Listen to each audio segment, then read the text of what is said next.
किसी की नाराजगी में क्या क्या न सहा, तुम हो या मैं, अपने अपने हिस्से का गम हम दोनों ने सहे। कभी सुने अपशब्द, कभी झेला बेमतलब का अबोला, कभी तानों की झड़ी लगी तो कभी दूसरों की नजर आई सूजी हुई आंखें। शब्द राघव चड्ढा के हैं। एक्स पे लिखा उन्होंने, silenced not defeated, my message to the आम आदमी। खामोश करवाया गया हूं, हारा नहीं हूं, आम आदमी को मेरा संदेश। राघव चड्ढा ने आप हाईकमान पर सवाल दागे हैं और कहा कि मेरी खामोशी को मेरी हार मत माना, मैं वो दरिया हूं जो वक्त आने पर सैलाब बनता है। और उनकी पार्टी के नेता जो हैं वो नाराज हैं। इस तरह के जो उनकी जो एक्टिविटीज़ रही काफ़ी दिनों से, जब अरविंद केजरीवाल की गिरफ्तारी होती है तो लंदन चले जाते हैं। बड़े दिन से मीडिया में इसकी सुगबुगाहट भी थी कि जो राघव चड्ढा हैं उनके खिलाफ कुछ ना कुछ कार्रवाई होगी।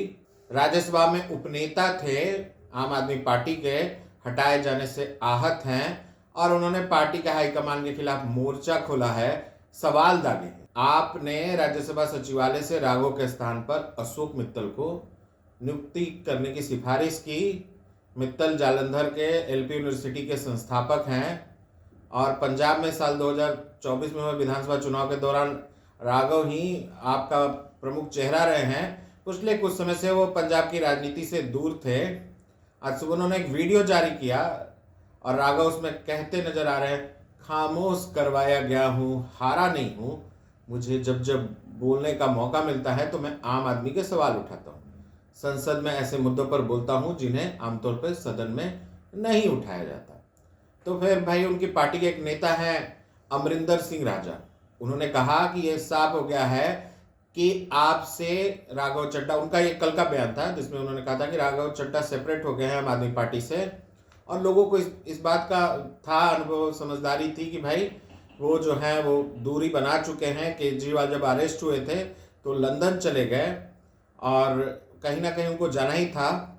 उनको बंगला मिला, सिक्योरिटी मिली, लेकिन बंगला सिक्योरिटी की बात कर रहे उनके पार्टी के नेता, लेकिन फिर भी ये साफ समझ में आ रहा है कि राघव चड्ढा से पार्टी के नेताओं की, खासकर आला कमान की, अरविंद केजरीवाल की नाराजगी थी। आम आदमी पार्टी ने राज्यसभा सचिवालय को यह लिखकर दे दिया है कि राघव चड्ढा के सदन में बोलने पर रोक लगा दी जाए, बोलने का मौका ना दिया जाए।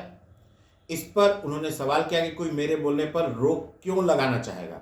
मैं जब बात करता हूं, देश के आम आदमी की बात करता हूं, संसद में एयरपोर्ट पर मिल रहे महंगे खाने की बात रखी, टोल का मुद्दा उठाया, टेलीकॉम कंपनियों के लूट का भी मुद्दा उठाया और इन मुद्दों को उठाने से आम आदमी पार्टी को फायदा हुआ।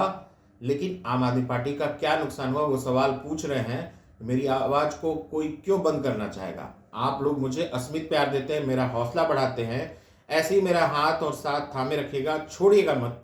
मैं आपसे हूं, आपके लिए हूं। जिन लोगों ने संसद में बोलने का हक छीन लिया उनके लिए मैं यही कहना चाहूंगा कि मेरी खामोशी को मेरी हार मत समझ लेना। मैं वो दरिया हूं जो वक्त आने पर सैलाब बन जाते हैं। अब देखते हैं कि राघव चड्ढा का अगला जो पॉलिटिकल स्टैंड है वो क्या होता है। लेकिन गलबहिया की बात चल रही थी कि बीजेपी के साथ वो खड़े हैं और कौन किससे नाराज है और कौन किसको गम ज़्यादा है ये तो आप लोग ही बेहतर समझ रहे होंगे। हमारे digital platform ideas and insights with Govinda को लाइक करें, सब्सक्राइब करें, शेयर करें और कमेंट करना ना भूलें। बहुत बहुत धन्यवाद। अगर आप चाहते हैं कि सच सामने आए और देश को एक स्ट्रॉन्ग मीडिया वॉइस मिले तो आज ही कंट्रीब्यूट करें और इस मिशन का हिस्सा बने।